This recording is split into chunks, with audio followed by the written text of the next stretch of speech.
was an island, and at its center was a village, and on its shore there was a port. In the village there were villagers. They had their homes and traditions. They had their ways passed down for generations.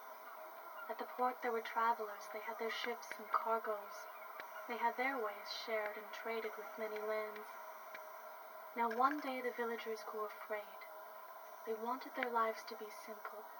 They did not want the ebb and flow of the other worlds coming to and fro. They wanted nothing more to do with the port. They decided to build a wall.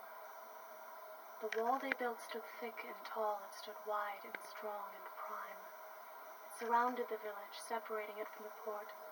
And for some time after, the village was quiet. And for some time after, nothing changed. And for some time after, life was simple, which was, after all, the point. But one day, one man from the village dissented.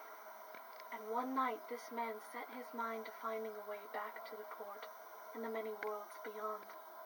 He decided to make a passage through the wall. He worked alone, and he worked all night. By the light of the moon, he removed stones from the wall one by one. By dawn, he had made a tiny passage, big enough for him alone, and he walked back to his village home and slept. The next night he returned, but when he got to the passage, he found the stones replaced. So he fetched a friend of like mind and heart, and they decided to once again make a passage through the wall. They worked together. They worked all night. By the light of the moon, they removed stones from the wall, and by dawn they had made a small passage big enough for them both. And they walked back to their village homes and slept. The next night they returned, but when they got to the passage, they found the stones replaced. So together they fetched still more friends of like mind and heart. And, now numbering 12, they decided this night to make a tunnel beneath the wall. They worked together, they worked all night. By the light of the moon, they dug the earth from beneath the wall, and by dawn they had made a huge passage big enough for all 12. And this time they concealed their work. They chose one great stone, one so large that it took all 12 of them to move it. And with this stone they covered the mouth of the tunnel. So that they might find it again, they marked this stone with a discreet symbol in a discreet place, and they walked back to their village homes and slept. The next night they returned and all together moved the stone. They traveled through the tunnel beneath the wall and went down to the port, and by the break of dawn they had returned to the village with new things and stories and wonders and ways.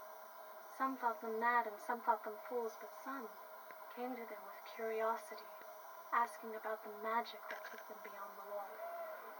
From time to time, the 12 would fetch one more into their group, and together they would move the secret stone and visit the port, traveling together and returning by dawn. And even after the first 12 had passed, those who had been shown the way would sometimes share it with another, of like mind and heart, all under a code of absolute discretion. Now, even after so many nights, after so many moons and ages and eras, over mountains and deserts, across rivers and cities and the widest of seas, a group of people of like mind and heart is still showing the way through the tunnel, beneath the wall, and continues to do so to this very